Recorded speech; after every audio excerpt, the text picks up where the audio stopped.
What's going on, everybody? Happy Thursday. We're back, and it's a great day. It's Thursday. We don't have a guest today, but we have a really good topic. So I'm excited. And as always, I got Miss Ward with me. How you doing, Miss Ward? I can't complain. You know, I'm all about let's go get it. There you go. Yeah. So you survived the hurricane, huh? Yeah, you know, my prayers goes out to everybody in every state that was affected. Cause this, like the Tampa Bay mayor said when she was telling people to get out of there, the Tampa mayor, she's like, I got one thing for you. Mother Nature always wins. And she was not lying. Okay. Yeah. Yeah, definitely. Hope everybody out there that was affected by the hurricane is doing okay. And like Miss Ward said, we've been praying for you guys and hope that everybody's doing all right. We got a couple people checking in this morning. Got Adam, as always. How you doing, sir? Nice to see you. Dr. Dan checking in. How you doing, brother? Always good to have you on. Oh, I kind of cut him a little short. Got Mr. Hartland checking in. Good to see you, man. Hope you're doing good. Um, got Denny checking in from Gray's Repair. I think that's a new name. I don't believe I've seen that one before. Hope you're doing good, Denny. Thank you for joining us. But yeah, it's been kind of a crazy week for me. I'm not even gonna front, but moving over to the new office, closing the old store, trying to get the warehouse halfway set up so that we can still operate. It's been interesting, but I'll tell you what, I'm excited. I'm pumped up, and the topic for today is KPIs, and we're going to talk about KPIs. This is a topic that you're going to hear a lot about in the Service Alliance community, in the business entrepreneurship community, anywhere you go where people are serious about business and serious about doing their thing when it comes to business, they're going to be talking about KPIs because of how important they are. But either way, the topic of KPIs is one of those that I really need to talk about right now, because if I'm going to be an open book with you guys, like I always try to be, it's something that I've been struggling with, and something that I was really good at for a good long time, and that I've slacked off here recently. And it's just like anything else. You get busy, other things come up, and you don't prioritize certain things. And some major mistakes were made on my company's behalf between me and the rest of my team, because we weren't keeping up on our KPIs and doing things. You think it might be mundane. You think it might be, oh, it's not that important, but it truly is. And Miss Ward was actually one that called me out on it. I love Miss Ward because she calls me out on all my shit. I was having a bunch of recall issues with the tech.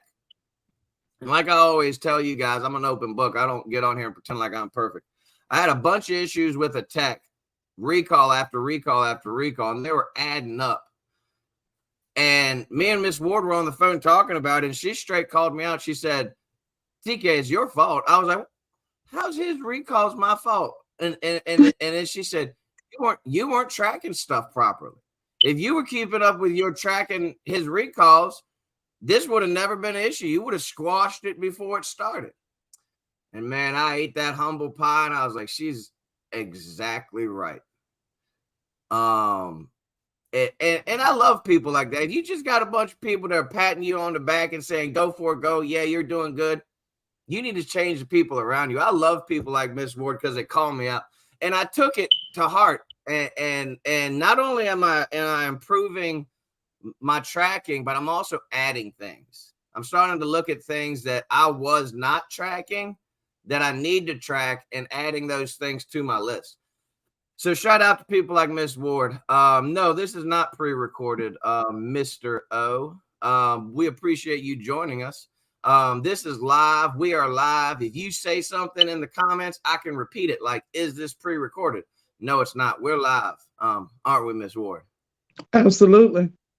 So yes, we are live. Oh, here's my boy Kurt Benefield. How you doing? Oh, great pick, What's man. up, That is Kurt? awesome. Kurt, let me What is hold that something. Let me on your? hold something. I know you Yeah, got let it. us hold $1, Kurt. Let me We know hold you something. got it, brother. That's who we got to get on, Miss Ward. We got to get Kurt on with us. Yep. Awesome guy. I believe he's down in North Carolina, if I'm not mistaken.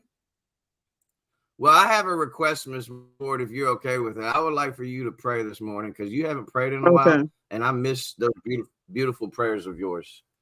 No problem. Lord, thank you for covering us in the midst of every storm, through nature, through life, through business, just even the internal storms that we deal with on a daily basis. You know, the fact that we didn't want to get up this morning, the fact that sometimes we forget how blessed we are. Thank you for your mercy and grace. Thank you for giving us grace in our business development and growth, and our decisions as we walk new paths and blaze new trails. We try to make every step with you in mind and putting you first. Lord, thanks for covering us in our poor decisions and poor choices. And thanks for always giving us a way up and out. Amen. Amen. Thank you so much. Mhm. So, No worries. We all in it. Trust me. We all dealing with it. yeah, and it goes perfectly with today's verse. We don't always do a verse, me and Miss Ward. Not that we don't think that scripture is important, but sometimes we have guests on, sometimes we have things going on. But I wanted to share this verse today because it's one of those verses that I hold strong to in my life. You know, when trials come, when times of struggle come, um, I go back to this verse and I always remember not to worry. God's got this. No matter the outcome, no matter what happens, God's got this. And today's verse is Philippians chapter 4, verses 6 through 7. It says, "Don't worry about anything.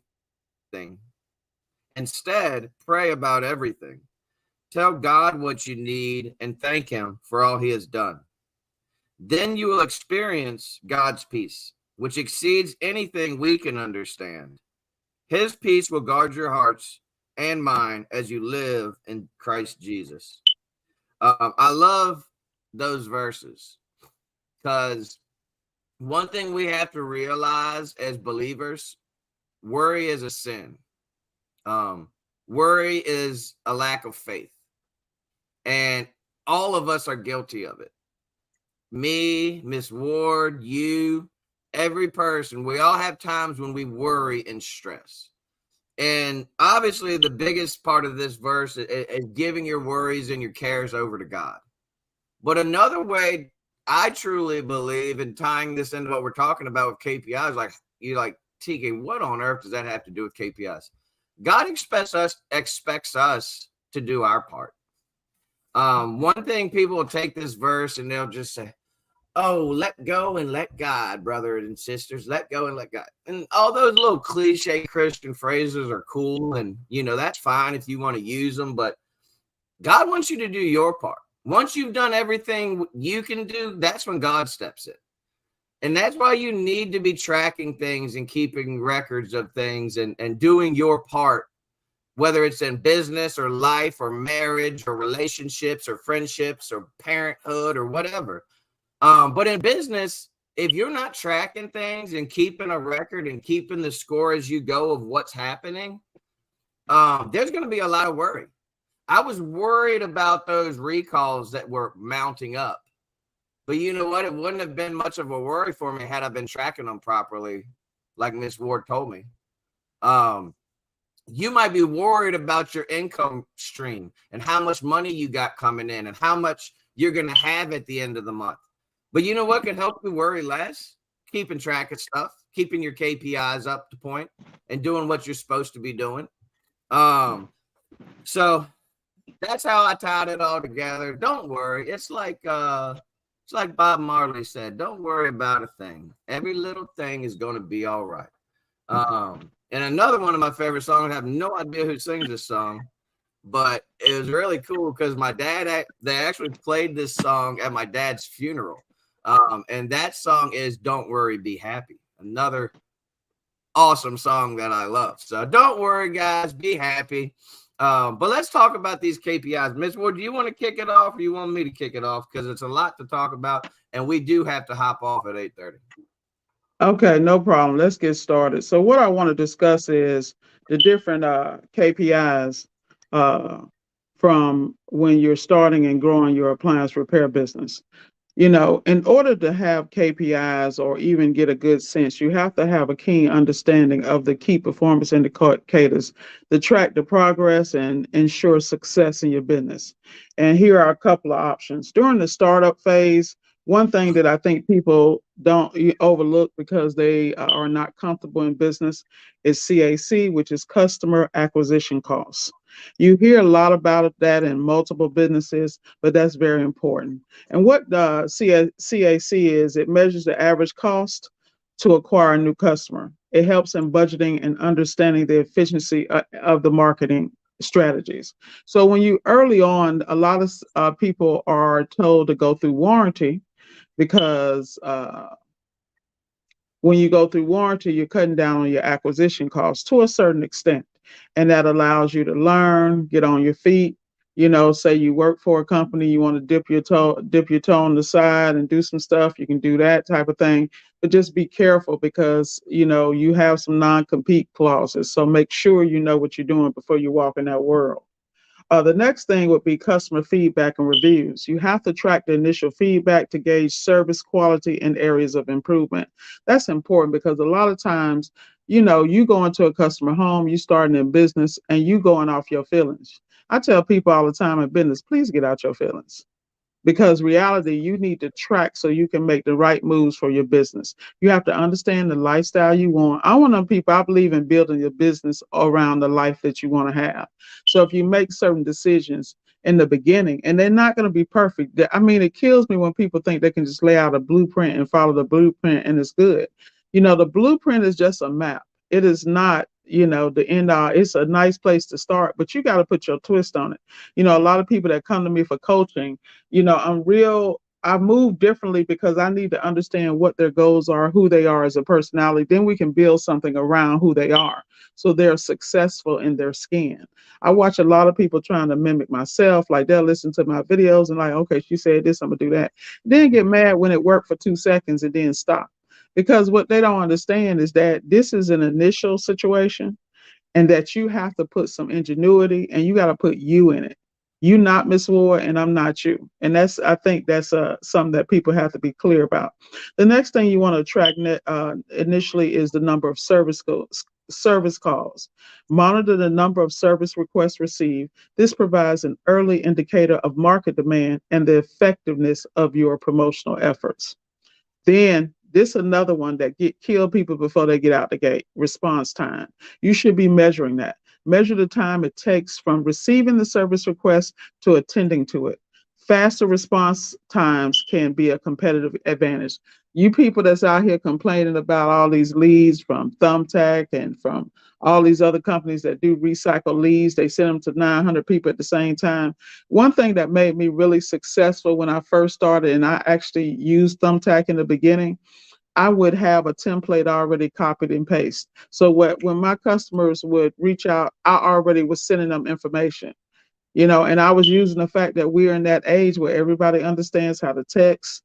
A lot of people want to talk to people on the phone, but a lot of your transactional customer base, because that's the world we're in, you got to be able to be that transactional and make it happen.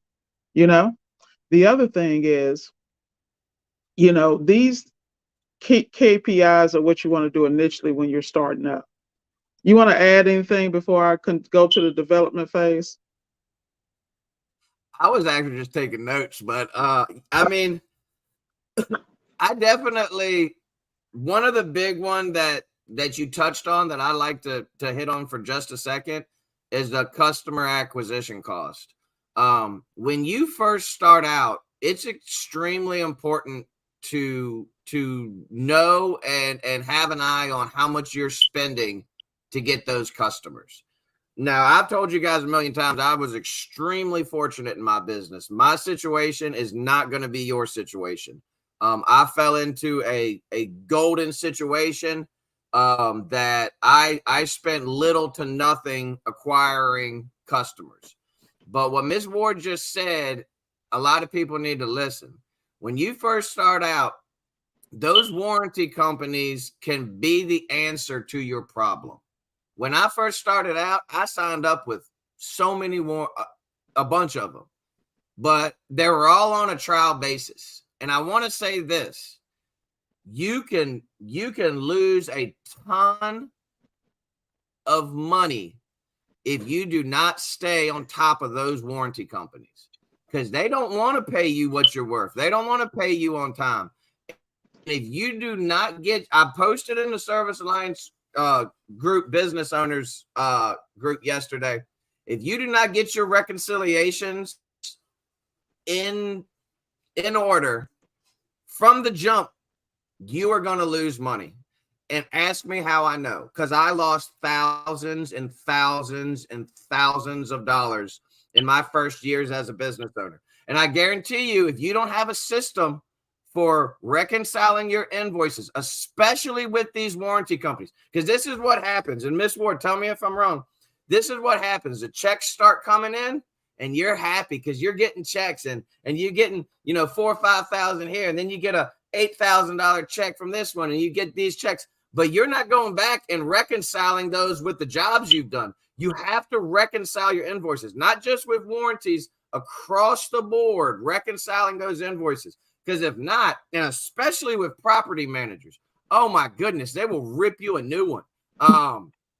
Reconcile your invoices. If you're listening to this podcast this morning and you are thinking, I want to grow my business, I want to hire technicians, I want to hire CSR. If you do not have your invoice reconciliations processes in place this moment, forget about hiring anybody. You are not ready. And that's, you can't argue. You can argue with me if you want to, but you're wrong. Until that process of reconciling your invoices is in place, how can you even know what your cost of customers is costing you? You don't even know if you're getting paid or not. Number one important thing is the money. The number one important thing is that you get that money. And for way longer than I'd like to admit, I did not have a proper system for that. Please, people, if you're a new company, if you've been doing this for years, if you do not have that process in place, just do it. If you need help, reach out to me, reach out to the Service Alliance group, reach out to Ms. Ward. We'll help you. It's not hard, but it takes time and it takes actually documenting the systems, because I don't reconcile my invoices anymore. I pay somebody else to do it. And she does it better than I would. Sorry, I had to rant for a minute. Proceed, madam. Yeah, so touching on that warranty piece, there's a couple of things in caveats I want to discuss. One is, a lot of people go the warranty route because they want the warranty company to supply the parts and da. I never work with a company and allow them to supply the parts, because number one, I need my markup on my parts. I need to be able to control my ability to get the job done so that I can collect as quickly as possible.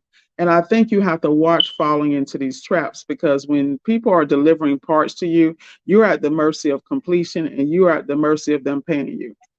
The other thing I recommend, if you're going to deal with warranty companies, and we got to do a whole session on warranty companies, because this is a whole situation.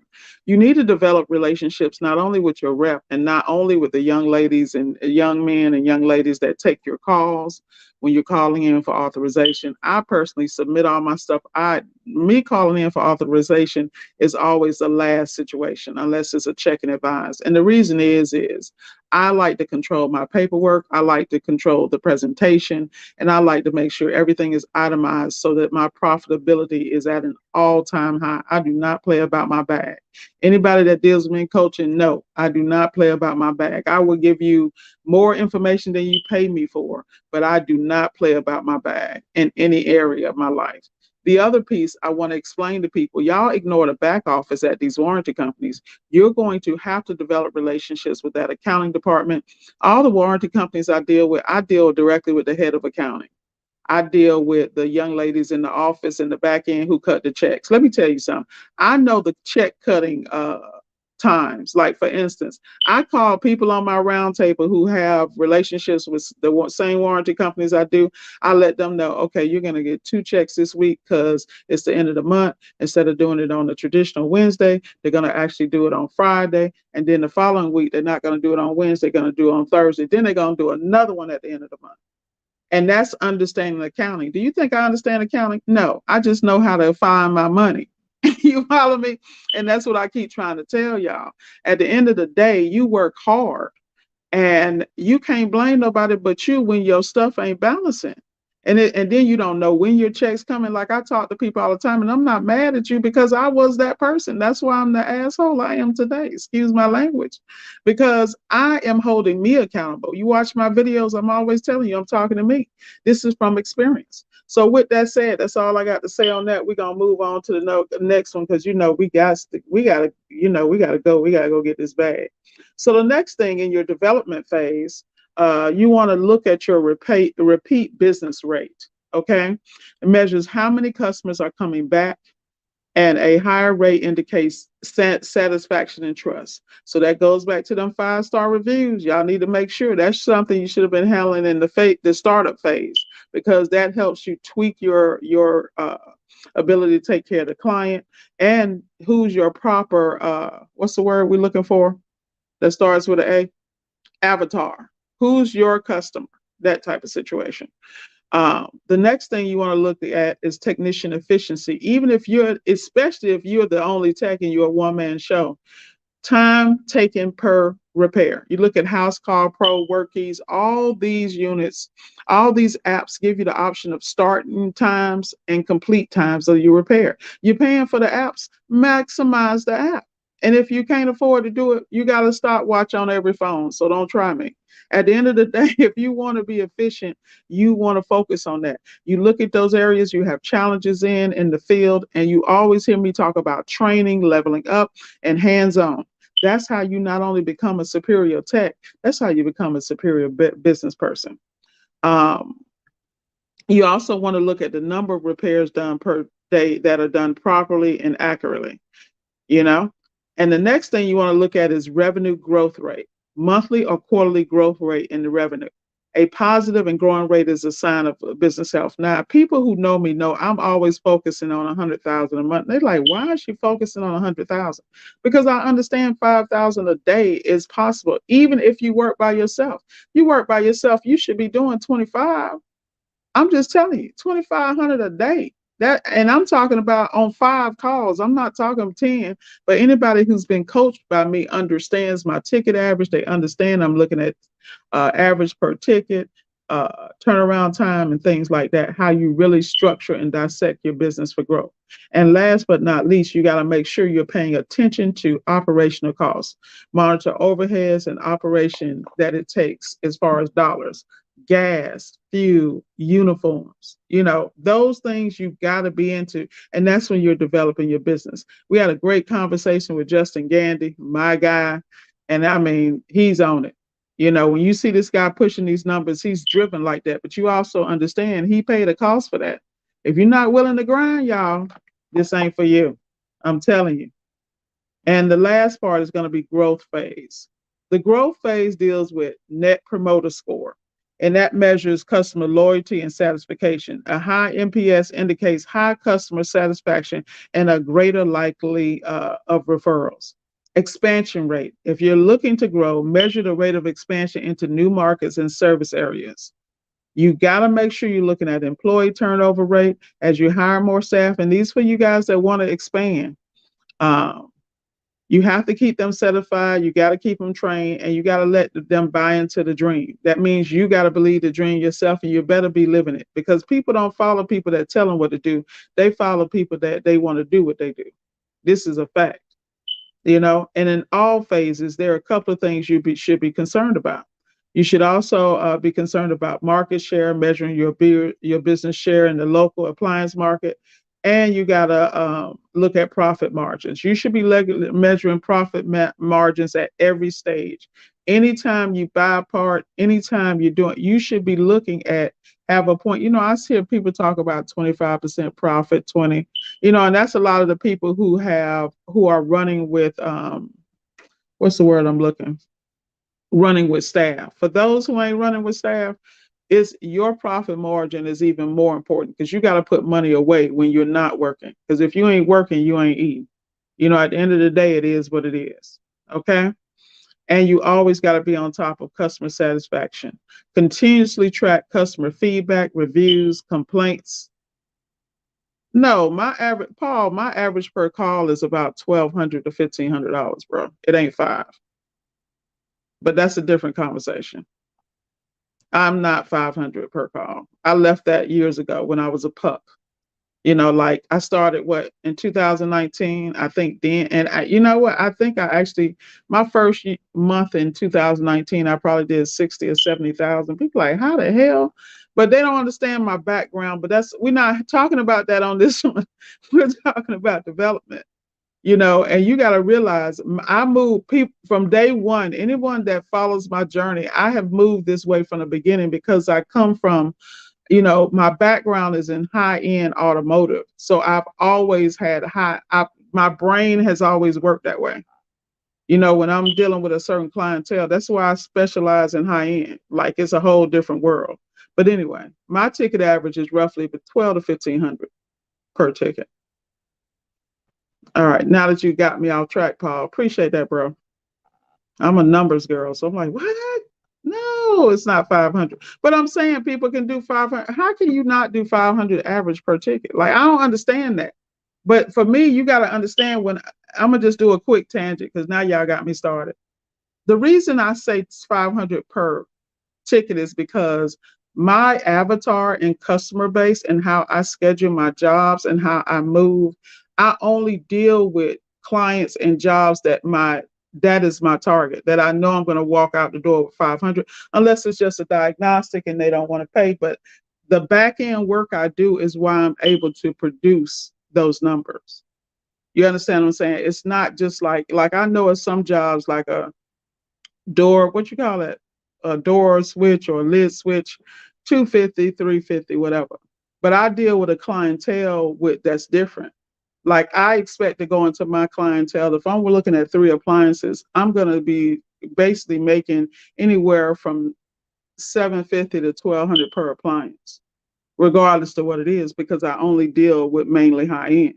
And that's because those parts, even though the labor is very similar to the domestics, you got to realize I'm dealing with a clientele. If I don't charge my clientele accordingly, then I won't be servicing them.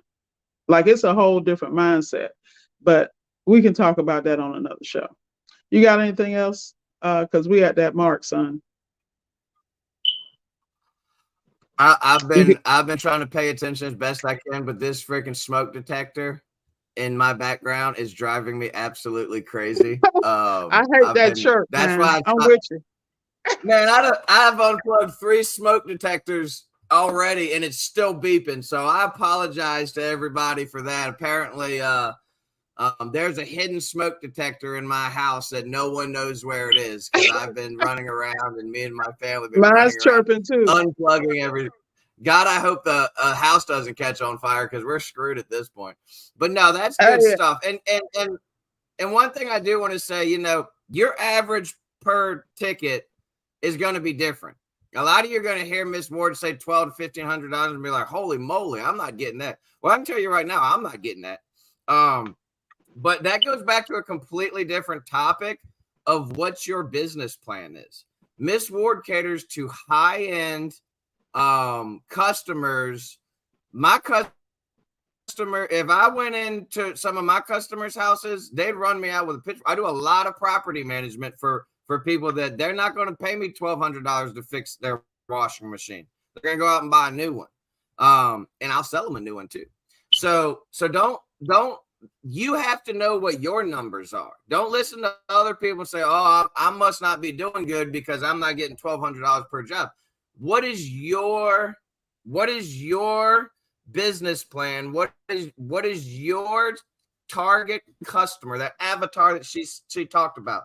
When you started your business, hopefully you wrote out a business plan, and your business plan is only going to be tracked and successful if you're keeping good KPIs. If your average per call right now is $400 a call, well, maybe 2024, you should make one of your goals to get that average up to $500-600. So all this stuff goes together, writing your business plan and all these different things, whether it's your business plan, whether it's your KPIs, whether it's your goals, whatever, they all evolve. They all change. As we're talking about this, I've been writing down certain KPIs that I want to start tracking. And I've been writing a few down recently. We just recently in the last year started to do the 1-year warranty on all repairs, on all part repairs with a part. And one thing that I forgot to do when I first started that was add a system in to track how many callbacks we're getting on those, which they're few and far between, believe it or not. But I went out on 2 different jobs, and it was the same repair, both flat bar glow bar igniters on a gas oven, and I got recalls on both of them because the igniter had failed within a year. But if I'm not tracking that stuff, I have no idea how many of those I'm doing, how much money I'm losing to do that, to see like, okay, do I need to shift something? Do I need to pivot? Do I need to change my warranty? Do I need to start stocking a different igniter? So just little things like that. Always be adding to. Don't ever get complacent and say, okay, well, everything's going good. I'm happy. You know, I'm not going to keep changing and adding and improving. You always got to be improving. You always, because I am guilty of it. I get complacent and things are going smoothly and you just go with the flow. It's easy to do, especially when you have my type of personality. But yeah, we're going to wrap this thing up. Thank you guys. We got a couple people checking in. King K, thank you both for your time and expertise. Great information for me as I move into appliance repair on the coast of Georgia. Shout out to Georgia. Shout out to King K. Thank you for joining us. I apologize to everyone for this annoying ass beep. There it goes. As soon as I said it. Hey, that's mine going off. Oh, that's yours? Yeah, I told you mine was going off too. It's right here above me. So you've been unplugging yours and it's me. Oh, you're freaking kidding me. Hey, welcome to my life, man. I got one. I took one down in front. I got one right here that's going off. You heard it? Are you sure? Because it sounds like it's coming from like right Look, behind did me. you just hear it? It just went off again. Yeah, I heard it. I'm telling you. Oh my gosh. Mhm. I've literally had my kids running around the house. Welcome to Find that live smoke detector. podcast. I was like, we don't have any more smoke detectors. It's Yeah, on that's Miss mine Ward's, going on. say good morning, baby. Good morning. This is Dana. Hey, cutie. See, it just went off again. Oh, that is so funny. I've been literally racking my brain trying to figure out where the heck this smoke detector is. All right. Well, this has been an interesting morning grind. But seriously, if you need help with your KPIs, if you haven't gotten started, reach out. The biggest, and I sound like a broken record, but the biggest thing you can do is get yourself around other people that are doing it. Other people that'll hold you accountable. I'll tell you right now, people like Miss Ward and EJ, they are the reason that I am able to do the things that I do and track the things that I track. And I'm not perfect with it. And if you talk to EJ, he'll tell you the same thing. We always, we'll get on a call together and we were like, hey man, how you doing with your KPIs? Man, I've been slacking on it, but we keep each other accountable, and that's part of what the community does. So either way, reach out if that's something you're struggling with. If you're struggling with anything in your business, reach out to the Service Alliance group. As always, you can find Miss Ward over at Solid Steps to Wealth on YouTube. She's here every Thursday with me. Next week, we might have a guest. We might not. You never know. You got to tune in to find out. But we are lining up some guests for the future. I know I talked to Kurt recently. I'm trying to get Kurt Benefield on here. Miss Ward's been lining up some really good guests, so thank you for that. And as always, EJ Magic Mike will be on tomorrow with a co-host or two. And if you ever want to come on the show, if you're a regular watcher or you just started watching, reach out to us. We'd love to have you on. If you have some experience, little experience, it doesn't matter. We just love to have you come on and talk with us and chat. So go out there and kill it today. And Miss Ward, thank you as always for helping me. Please, for the love of God, fix that smoke detector. And we will catch you guys next time.